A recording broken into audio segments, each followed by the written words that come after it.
I'm really bad at doing these. You'd think that I was better at it now. Stop listening to the radio, sorry. They're like, Oh, look at you. Cody. And what's his name? Cody. Cody. Hi, Cody. You're all happy now that your mummy's here, aren't you? Speak. Yeah, good boy. Yeah, good boy. Is it? Do you know what? You'll be really happy with Ellie, because Ellie was your body double. Yeah, exactly. Yeah. Can you explain this? What was this? So basically, I'm sort of on like a sports modelling agency. Model. I know. You're ours. You're not allowed to do that. And they sort of base it on height and look, and luckily they chose me to double Fran. So yeah, we spent the day. Now, when you say double, what did you have to do? She had to roll around on the floor a couple of times. Jump out of cars. I had to go through replicate flames. Fran's injury back at the Euros. And essentially was just running around on the floor. Yeah. It was good. Yeah. My goodness. It was for a really nice campaign as well. Yeah. It was for mental health and going into the World Cup and stuff. Yeah. Trying to highlight like mental health in women and stuff. So it was really, really nice. Yeah, special. Yeah, So, it was a good. This one. is calm, isn't it? Yeah, Yeah. calm. Yeah. It was actually a really powerful piece as well. You know, when you're rolling around the floor, you're a bit like, how's this going to look? You know, there's smothering grass stains on you. But no, it actually turned out really, really nicely. Yeah, so it was really powerful. Thank you very much. Super Fran. That's what you're called in our house. Yeah. When we were at Chelsea and we won a trophy, we got given something. So it was like, oh, this is great. Like, let's go and win another trophy and then we'll get a gym. I was probably one of the first ones from the England team and Chelsea team that was kind of pushed in front of the media. You've been through it though, haven't you? With a series of injuries at different stages of your career and dealing with all that frustration. I was so determined to come back and show that I could overcome it. I know that she was so proud of me at 13. She definitely would be proud of me at 31. Brought to you by Sky Bet. Hi, I'm Kelly Kate, and this is Not Just Football, part of the Overlap Network, brought to you by Sky Bet. Christine Lampard is here, Hayley McQueen is here as always, and while we are linked by football, that's not all that we cover here on the podcast. And we're joined today by Lioness and WSL great Fran Kirby. Hey, thank you very much. Super Fran. That's what you're called in our house. Yeah, you got the same chant. That's exactly it. I know it well. Yeah. It was so good because actually Frank said, I said you were coming on, and he so loves you. He has huge respect for you, Fran. I said, we shared the song, Chris. Which I did know before that, but he reminded me again. Oh, did he? Yeah. The good old Super Fran. I saw him quite a few times when I was injured and I was in the men's building. He would always come over and see how I was doing and talk about the dog. So he knows a lot about my dog. But yeah, no, he was always great, and obviously Chelsea legend as well. So yeah, he's always been super supportive, and he'd come down and watch training and stuff, which was really nice for us as players to see a manager, you know, take the time out of their day to come down and meet people and just see how we're getting on. So that's good. No, he hugely admires you, and actually, you know, with big games come out, and then he follows. Like, he was able to tell me everything about you, and I said, "Fran's coming on." He needed to come here to do the talk then. He really did. But I love that crossover. I think that's just so important. That's why, you know, and that he and the guys there was that crossover with the women's game. So I think that's very important in these big clubs, isn't it? So. Yeah, definitely. No, it was really nice, you know, when we'd go up and use the facilities and they would know who we'd played on the weekend. And like, obviously we watch them, you know, their games are everywhere, but obviously in the women's game, especially a few years ago, it was so hard to find it on TV, or you know, you just never really knew what was going on. So, but they always knew who we'd played, if we'd won, if we'd lost, if we won a trophy, and just kind of having that feeling that, you know, they cared about it as well, especially the older experienced players like Frank, like Cesar and John Terry and everyone like that. They were just so into it. They were just Chelsea through and through. So they just cared about everyone in the club, not just their own team. So that was really nice. Who were you a fan of growing up? Oh, God. So, Arsenal fan growing up. My goodness. No, to I be bet fair, you never whispered those words at the Chelsea Cobham training no. ground. To be fair, I was more of a player fan, so I really loved Thierry Henry growing up. Fair enough. I also loved Didier Drogba, watching him, Freddie Ljungberg, and people. So I was more like a player fan, but obviously Thierry Henry was so amazing at Arsenal, so I'd always watch the Arsenal games. Okay. But moving on, you were like synonymous with Chelsea, as you say. That's the team where you made your name, where you had all that great success. But you went there from Reading? Because although we know that you were a very young player when you were very successful, you actually started out at the academy when you were just 8 at Reading. So you've been in the system from like tiny. Yeah, I haven't grown much more, but yeah. Yeah, no, I was actually terrified to go to training at Reading because I was so small back in the day, and we didn't have an under-10s team. So I was 7, 8 years old going in and seeing all these under-12s who were a lot bigger than me. Yeah. And I refused to go for a few months. I was like, no, I'm not going. I used to cry. I was like, no, I'm not going. I'm so scared. And then I went down and just absolutely loved it. And then, yeah, I had some amazing times at Reading, you know, going through the whole system. I met my best friend playing there, and we're still best friends now. So, you know, it was amazing. And to kind of be part of the growth of that club as well. I think obviously obviously not so much now with everything that's happened with the club, which is obviously awful for all the girls who were there, and obviously the men as well. But yeah, it was really lovely to be part of that journey since it was my childhood club. And for me to see them get into the WSL, even though I wasn't there when they managed to, get promoted, it was such a proud moment for me because I just felt like, what an amazing achievement for a club. And part of that history. Yeah, absolutely. We were in the 4th or 3rd tier of women's football, for such a long time, and then to be able to get into WSL 1, and I think one year they finished 3rd or 4th, and you look at it and you go, wow, that's amazing. Do you know, it's interesting because your career has, as you've developed, the clubs have sort of developed along the same time as you. So Reading at the beginning, Chelsea reaching that kind of success and level of professionalism that they did, and then now at Brighton with a club that is developing as you're coming into that stage of your career. It's been a really interesting parallel. Yeah, it's a bit crazy to see where it is now compared to what it was. When I was at Reading, we would train at 8 o'clock in the evening, 8 till 10, 2-3 times a week, and people would work full time or go to school, and you play on the weekends. You didn't get paid. It was just, we just loved to do it. And then obviously I joined a club like Chelsea, who was full time at the time, but they're still going through the transition of kind of establishing themselves in the club, and there was no changing rooms. You had 2 sets of kit that you would take home yourself and wash for training the next day. We didn't have a gym on site, so we'd have to go to another gym.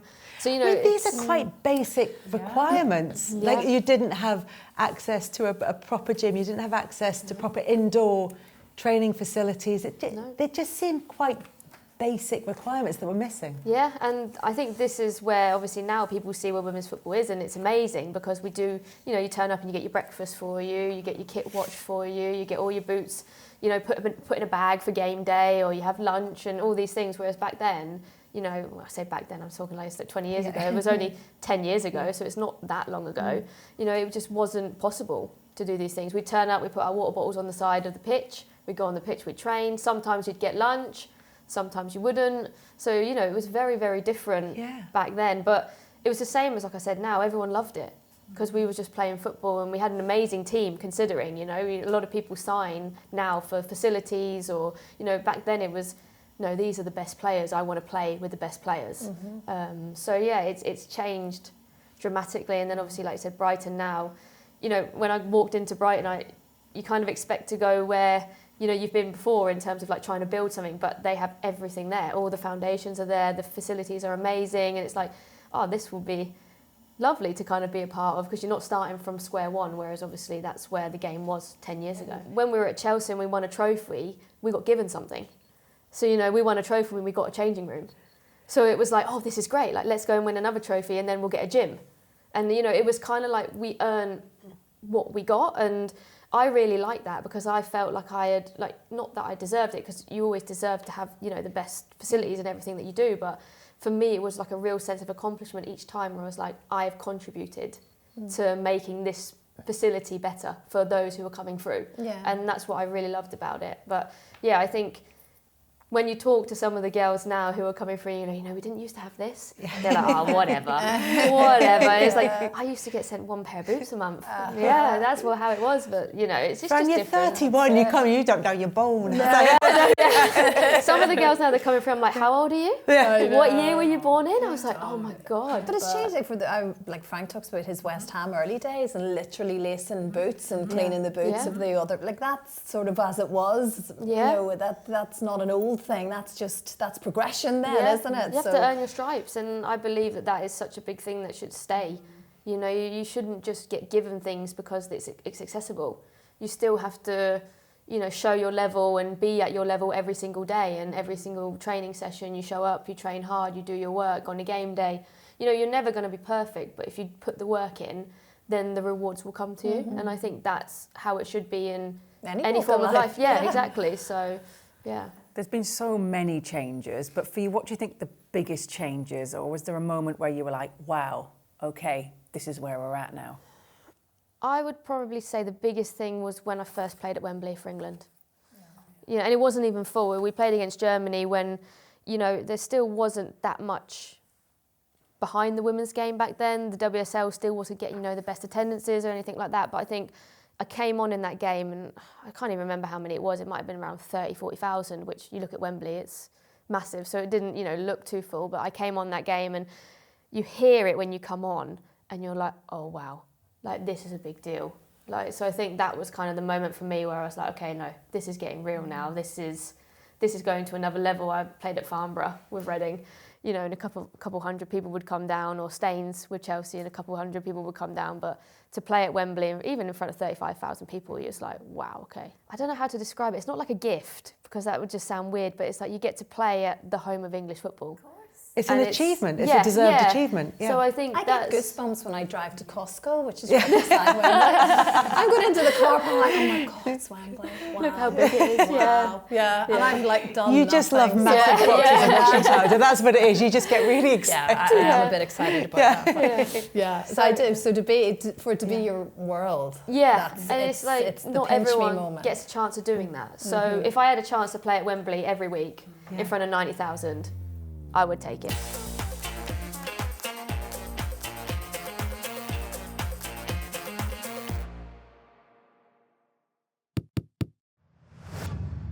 Do you feel that responsibility now that you're a very well-known player, you've done all of these wonderful things, and you know you're still playing and you're still wanting to achieve, and people are watching and they're listening? Yeah, I don't know what it is. I've never felt a feeling of content, even throughout my whole career. I don't know if it's just because I'm still so competitive. And I think that kind of drives me every day in training. You know, I will never rest on my morals in training. Even though, you know, I come into a team like Brighton and won what I've won, I feel like I have to prove to them that I'm raising the level for them. So that's kind of like my feeling of doing that. And you know, I've never been someone that kind of turns up to training and going, well, I'm going to play anyway.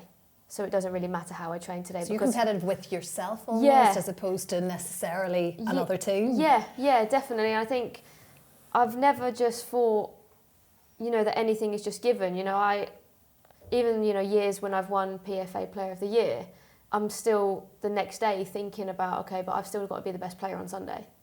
And I think I've just always had that mindset in me. And yeah, I think I try and say that to the players coming through, and like, you have to train like you play. If you train like you play, then the game will be easy. So that's what kind of like the messages that I bring. Obviously, some people sit there and go, oh God, she's talking again. Like, I don't want to listen to her anymore. Or, you know, it can come across quite strong, or, you know, but that's just my personality and the way I am. But I've just never kind of, I don't think there's ever been a moment where I've sat down and gone, you know, okay, you've done enough. Surely, I mean, you've represented England, you've played at major tournaments, you've been involved in a World Cup, won the Euros. Surely at that point you were like, okay, this is it, I've done it, I've won a major trophy. Yeah, there is that, but then you wake up the next day and you're like, okay, what's next? It's you just never stop, it just never ends, and there's always something else that I'm striving for, whether, you know, it's not always trophies.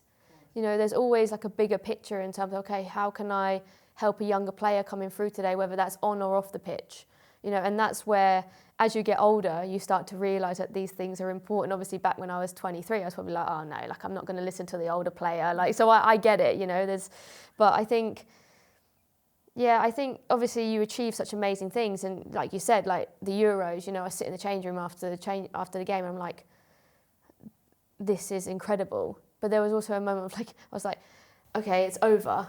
Okay, what is next? What's next?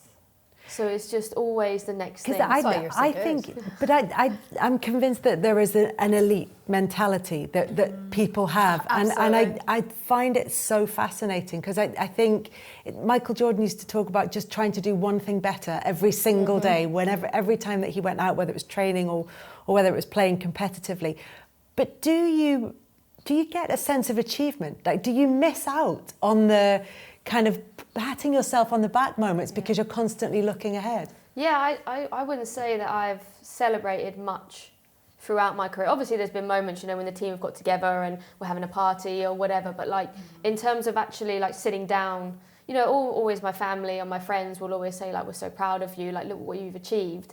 But like in myself, I've never kind of had that moment like, yeah, you really deserve that. Like, you know what I mean? I think it's. Do you never just take it every now? Say you win the Euros and you're walking around for the next. Okay, let's just say a week, not even a long period of time, and you just have a little smile to yourself, think, won the Euros. Or, do you never get those little moments? Yeah, of course. Like I think the Euros was a different feeling compared to probably everything else because, and especially for like a few of us who had been in the England team for a long time, and we've always fallen short. We've been knocked out of semi-finals. Like I think I got knocked out of 3 semi-finals in major tournaments. Soul destroying, yeah. too, isn't it? So I think when we got to that moment in the semi-final of that Euros, I was like, I am not losing. I can't lose again. And then we got to the final. I was like, but now you definitely can't lose because then you're like stuck again. So yeah, I think that was probably a different feeling for that time being. But you move on very quickly, or I do. You know, some of the other girls, obviously, you know. Is a massive moment for them. It was a massive moment for me, and it was probably one of the proudest memories of my whole football career.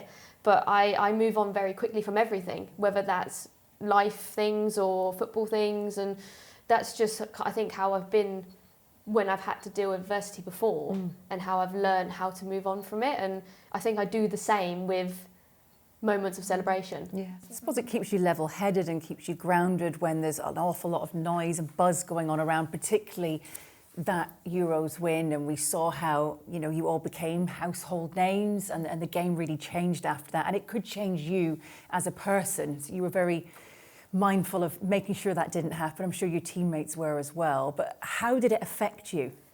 To be fair, I think the Euros was a lot easier for me because I felt for many years,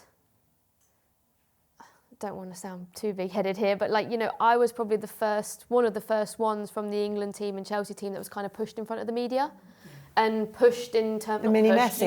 You know, situations like that, you know. So I had to learn very quickly how to deal with that at the age of 22, 23.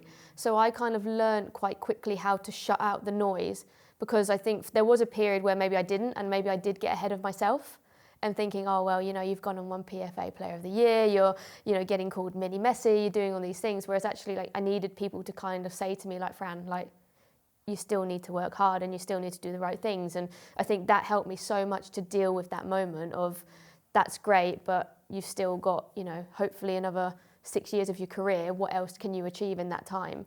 And I think that's where the players that prolong their career and achieve so many things growing older, I think they have the same mentality, because like I said, they're never settled. There's always something else to chase and there's always something else to go to. So I think I did much better with the Euros than I have done probably when I was younger, and having to deal with all the media attention, the commercials who wanted to work with me, and doing all these things. I think I managed it a lot better. I think that's really interesting, because generally in that England squad, you think about the players who were coming towards the end of their career who retired very quickly, if not immediately, after the final. And then there was a lot of young players breaking through, but you were in that sweet spot where you kind of fought hard enough to achieve it, and you'd almost got there, like you say, with the semi-final defeats, and then finally getting your hands on that trophy, but still with a good portion of your career still to come. Yeah, no, I say it all the time, and I feel extremely humbled and grateful that I was in a position where I was able to win a trophy with England, because like you said, there were so many times before that we tried, and then there were many girls who fought the way for that England team for however many years, in terms of travel, in terms of making sure we had the best staff, in terms of all of these things, that retired and they didn't get that moment. And for me, that's means so much more to me, because I'm one of the lucky ones that I managed to get there. And that is something that I'm extremely grateful for, and it would never have been possible without the players fighting behind the scenes to be able to give us the best chance of having the best hotel for the Euros, the best, coach for the Euros. So I always kind of feel that sense of pride that I've been able to be a part of it and still remain in it as the game grows. And for me, it's really exciting to see how the game is growing, and being able to stay part of it it's really special. And in terms of coaches, you've played for probably two of the best in Emma Hayes and Serena Wiegmann, certainly two most highly regarded of coaches at club and international with Emma and now with Serena Wiegmann. How much of an influence have they been on your career, and how have you found them? Because they're not similar characters, are they? They're very different. Yeah, they are very, very different. I think both of them have contributed in massive ways towards me. Obviously, I worked with Emma for a lot longer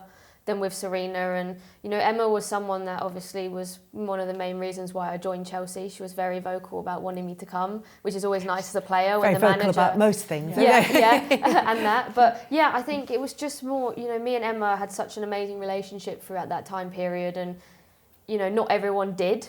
It wasn't that it was the same for everyone. I was just, lucky that, I was in a place where we could have that kind of relationship. And yeah, it just built and it just got stronger and stronger throughout the years. And, I think she really helped kind of mould me into this person that fights and wants to fight and wants to push and wants to work hard. And she was someone that, I had a good fun with. Throughout that time. We were able to achieve so many amazing things, and her fighting off the pitch as well for everything that we got in at the club now with the women and everything like that. So yeah, I think she's definitely a character. I think she's someone that I will always respect and will always be grateful to for everything, and taking me to Chelsea, wanting me to play for her, and all of the times, the moments that were hard for me, she was there and helped me. And then obviously you have Serena, who is probably completely different to Emma in terms, she's still, an amazing person. And for me, I owe a lot to Serena because she took the chance on me for that Euros.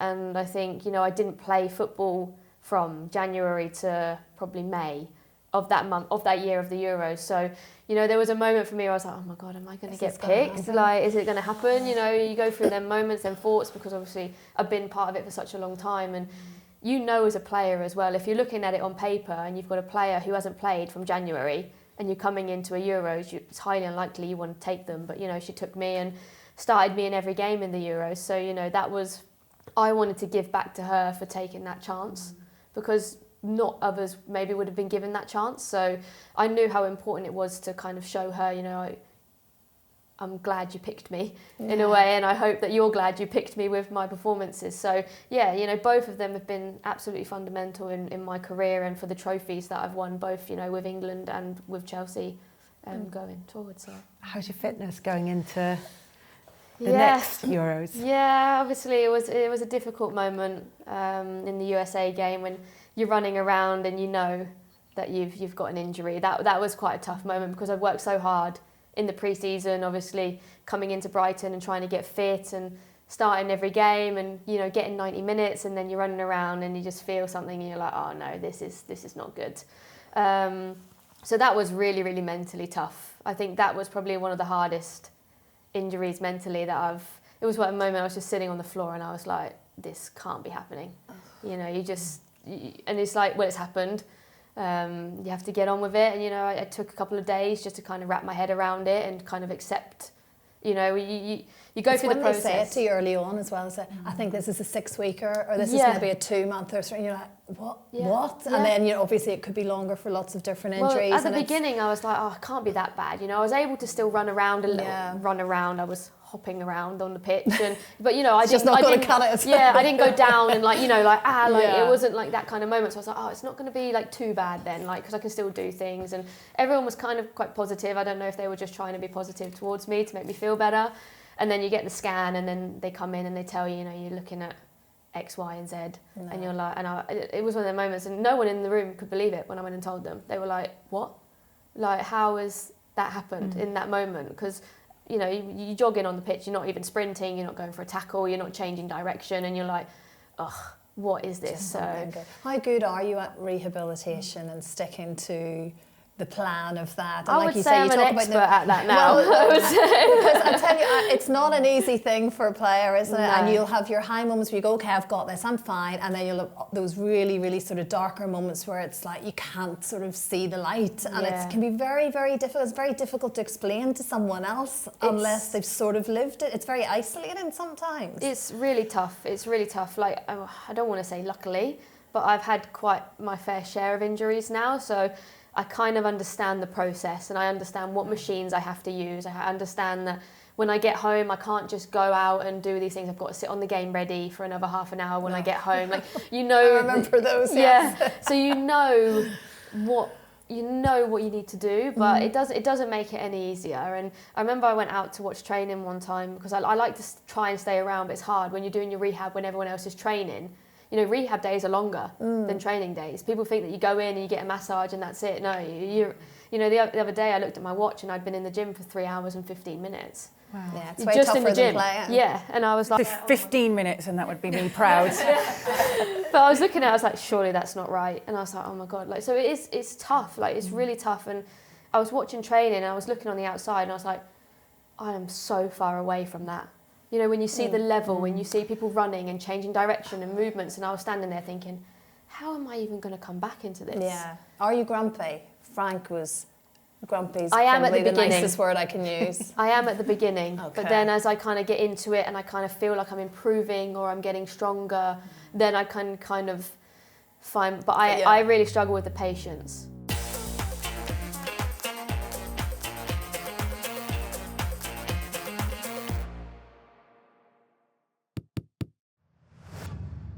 It was 2019, wasn't it, that you were diagnosed with a condition? It's called pericarditis, that's right? Yeah. And this is like almost like an inflammation of the heart, is that Yeah, right? around the heart. Around so the heart heart. has like a not like a shell, but it kind of has like a muscle, and then the heart, and then around that was where there was inflammation. So how did that show itself to you? I mean, and then to continue to play. I mean, I'm sure, I'm not like how severe this condition can be to you, but I'm guessing being fit is probably a very positive aspect of it. Yeah. But again, it was something else to have to navigate. Yeah, it was a crazy moment, actually. Like, I had been feeling a little bit tired for a couple of months, kind of. I felt like no matter what I was doing, I was always tired. Right. So I was like, okay, like, I want to go and do extra training because maybe I'm unfit. So maybe I'm just not recovering well because I'm unfit. So I'd go to the gym and run on the treadmill by myself, and that didn't work. So I was like, okay, maybe I need to do extra recovery. So I'd go to the pool at Chelsea at 6 o'clock in the evening and go in the ice bath and do a pool recovery every night. Okay, that's not working. Okay, do I need to change my nutrition? Is there something that... And I just felt like I was going around in a circle all the time, and I could never kind of figure out what was going on. And then one night I was at home, we were just making food, and I just got severe chest pain.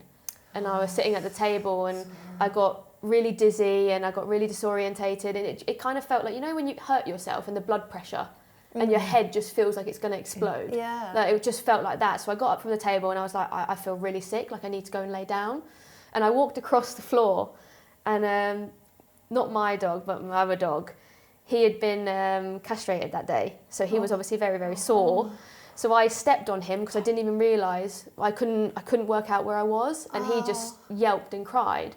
And I walked out and my two friends behind me were like, Fran, you've just hurt the dog. But they obviously didn't realise that I was like... Disorientated. And I didn't say anything back. I just went, oh, all right, like, and walked off. And then they followed me, and then that's where I just basically collapsed down, like complete blackout in the house. And yeah, obviously then paramedics came and everything, and then next day, I got diagnosed with the heart condition, and then they were like, it can take 2 weeks, it can take 6 months.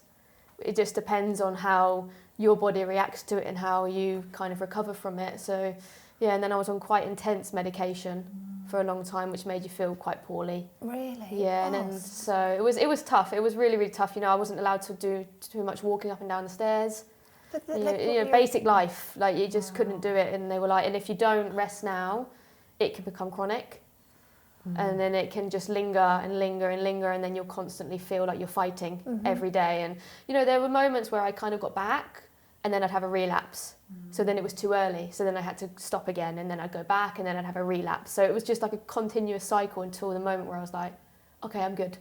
I can train, I can do everything and kind of play. And you feel it? Yeah, you knew it was insane, the difference. And like that's why I remember talking to Farrah Williams about it, because she was talking about she had a kidney problem when she was playing. And for me, you know, I would never judge someone if they were acting differently in a store or out on the street, because I know how that feels and the difference that I felt when I felt better. You know, I'd go to shop in Tesco's and walk around and have to take a break and literally be like on the trolley like this, holding on. When you know it's not you. Yeah, and I was like, surely this is not normal. But like now, like if I see someone struggling, I would never judge them, because people probably walk past me thinking drunk or something, you know what I mean? Like probably assuming things about someone, or that's not true. So I think that was quite a big eye-opener for me as well, to realise, you know, some people are struggling even though you can't see it. Yeah, of course. So, of course. You've been through it though, haven't you? I mean, the pericarditis and the series of injuries at different stages of your career, and dealing with all that frustration and having to have that resourcefulness within yourself. Where does that come from, do you think? Honestly, I don't know. There's been many moments where I've been like, nah, I'm not doing it anymore. But I think I always just kind of say in my head, go on, try one more time. And I don't know what it is, it's one more time every time. But it's just, I think, especially with the illness, I was so determined to come back and show that I could overcome it. And I remember I was Googling, which obviously is not the right thing to do when you have an illness, but the worst. I was trying to look for positive articles on the illness. I wasn't trying to look for, I knew what my symptoms were, I knew what my issue was. I was trying to look for people who had overcome the illness, and I couldn't find anything. I couldn't find anything. But I think is a common thing though. When you have a good time at a restaurant, you don't write a review.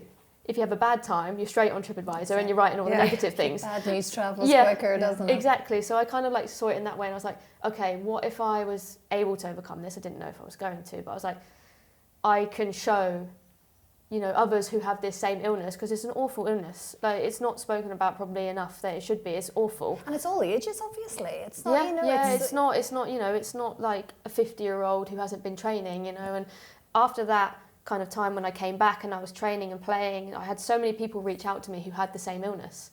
And they were like, how did you get over it? What did you do? I've been struggling with this for like 4 months. I can't go to work. And so for me, it was like really powerful that I could help to show them that, you know, you can overcome this. And, you know, I would always reply to them and try and give them as much as, obviously every case is different.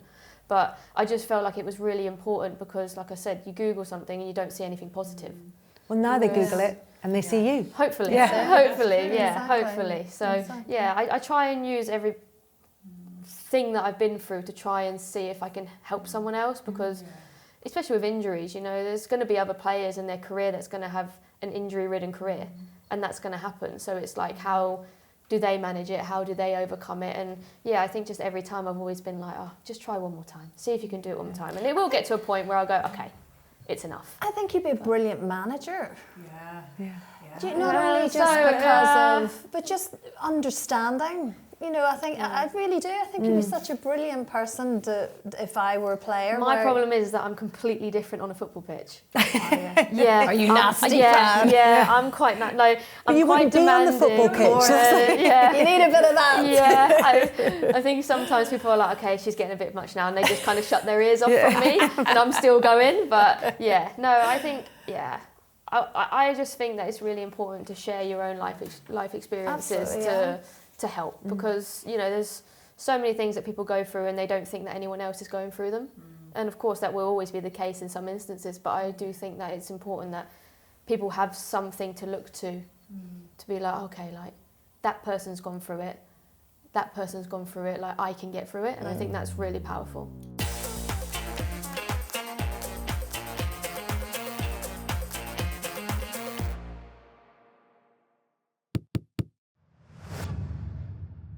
You've come through, I mean, so much, as Kelly said, so unbelievably resilient. There's a lot about people that others may not know about. And I do just want to ask you, I lost my dad last year, and I was very lucky because I had him until I was 44 years old. You lost your mum at 14. I'm sure, I'd like to think, Dad's up there looking down, as your mum is, so proud of everything that you would have achieved. I'm sure there's a big part of her that's there with you. You talk about the role models in Serena and Emma.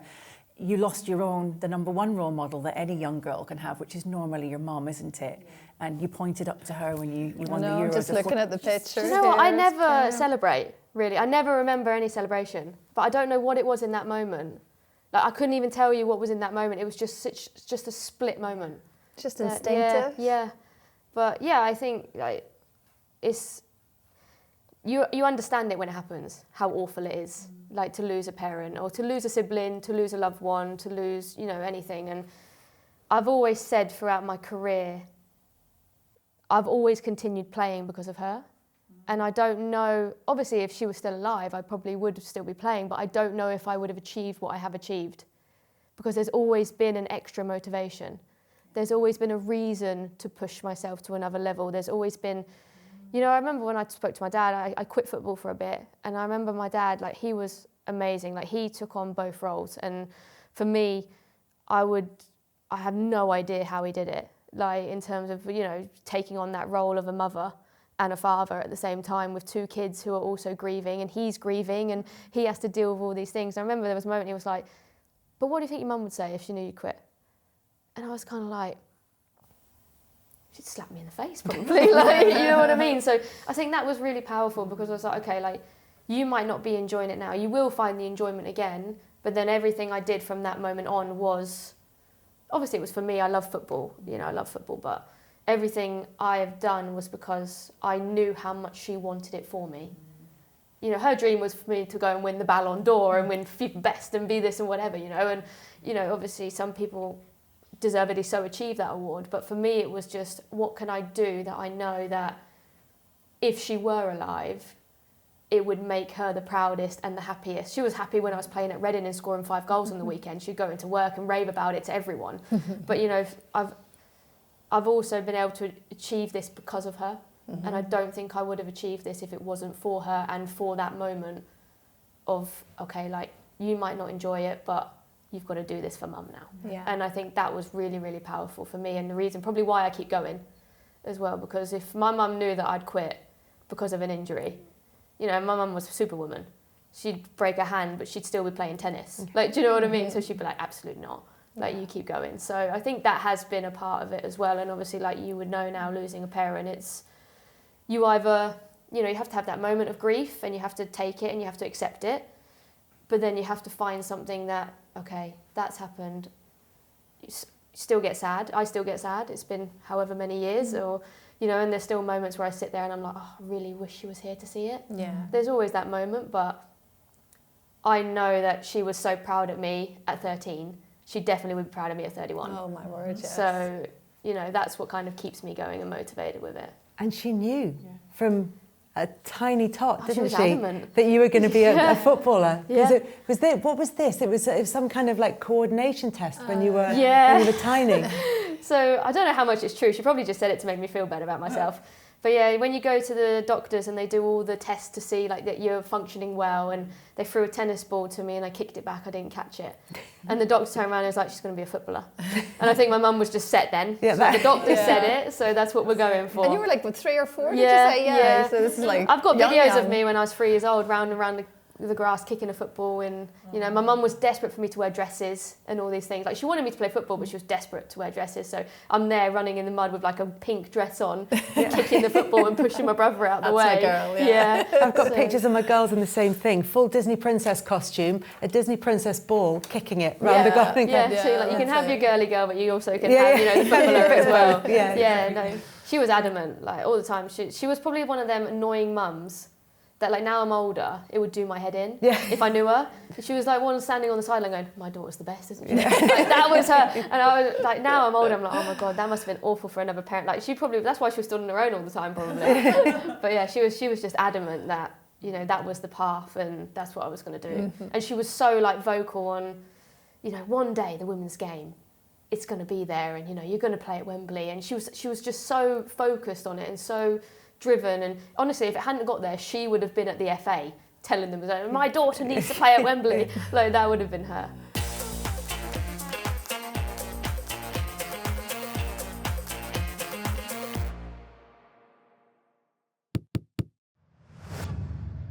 What do you think she'd want for you next after your football career? What do you want for yourself? Have you thought that far ahead yet? Because you're always thinking ahead. Yeah, to be fair, I think in the last kind of 3 years, it's been more in my mind. I like to be very organised. And we're not writing you off yet. No, I think I want to stay involved in the women's game. I want to help grow it. I want to help push it as far as it can go, and whatever that looks like in terms of, you know, whether it's, you know, being at a club or working in the media or, you know, do you mind? Cody's ready for you now. Yeah. Cody agreed. Yeah. But yeah, I think just trying to help grow the game like I can, and, you know, give it what it deserves going forward, and trying to help the young players as well as much as I can, help them, you know, become better footballers, become better people. And I'm really passionate on the person side. I think I've always been quite keen on just like making people feel good and help them as much as I can. So hopefully staying in the women's game and football in general. I just love football. So whether, you know, obviously with the women's game, it's always nice to have a women's footballer kind of be behind it, but be involved in the men's game as well as much as I can. And well, that's a question Emma Hayes was constantly being asked, wasn't it? Will you ever manage a men's team? Yeah. And like, she sort of never quite gave a definitive answer, did she? But I think she would want to increasingly do it. Yeah. I think she would want to do it. But increasingly, there aren't that many jobs that are better than what she's already done. That's it. Well, exactly. Yeah. Because I think at the time, wasn't it High Wycombe when she was at Chelsea, and they were like Chelsea's going to Champions League final with the women, and you know, and I think you know, eventually it will probably happen. I don't know when, but eventually it will happen, and maybe she'll be the one to do it. And take you on a coaching staff. Yeah, maybe. Yeah, no, she wouldn't deal with me as a coach. I'd be moaning the whole time.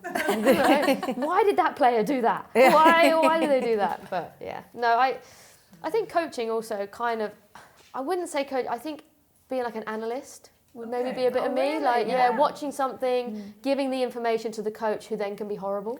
Yeah. Okay. Yeah, I think I'd quite like that role. Maybe. Well, I mean, that's crucial part of the coaching staff now. That's Although such a big deal. all three of us have sat here and thought, but you should really work on the personal side as well, because you're so good at it. Yeah, absolutely. Yeah, maybe. We'll see. There are many roles I think you could tackle, to be Don't honest. think about it just yet. No, that's the beauty. No. A few more years. Exactly that. It's all ahead of you, Fran. It's so lovely to finally meet you. Yeah. Honestly, I feel like I know you because you've been discussed so many times, so lovingly in our house. But it's so good to see. Oh, And he's back. Cody's back. Yay. He's back. You can say hello at the table. There we go. Oh, The table. There we go. Oh, he's gorgeous. Oh, thank you. You love All the makeup, huh? All the makeup. How are you? The lipstick. Yeah. Hello. And he has been my lifesaver through all of it. And they know as well. I remember when I had my knee surgery. God, was it last year or the year before? I can't even remember now. Year of the World Cup, had my knee surgery. Yeah. And I came home from surgery and lay on the sofa, and the first thing he did was put his head on my knee. Oh. Yeah. And I was like, They know everything. Yeah. They know when you need a bit of extra love yourself, Yeah, don't they? You definitely. are look at him. He's so handsome. Look. He wants you to kiss it, kiss my paw. You are so adorable. My goodness me. He knows you need to go home now, doesn't he? He's like, come on, I need to walk. to be fair, he gets his FOOD at 6. yeah. We can't say that I word. can't believe you just, we do that now. Yeah. And it's not from our children, it's from the dog. Yeah. I can't believe you just did that. I've never heard anyone else do that. That makes me feel happier in myself. You can't say the word. We we're have going that. to go for a WALK. Yeah. Oh, he doesn't care about that. No. He's more on the other side. But yeah, he gets that at 6, but he always tells me about 4. Yeah. That He's we're hungry from we're 4. nearly due. Yeah. Just making sure. Oh, Fran and Cody, thank you very much. Thank Been you. lovely. Thank you so much for having me. It's been lovely. Thank you, Fran. They're clapping, but you can't hear them. Oh, no. Everyone. Are they clapping you as well? Yay!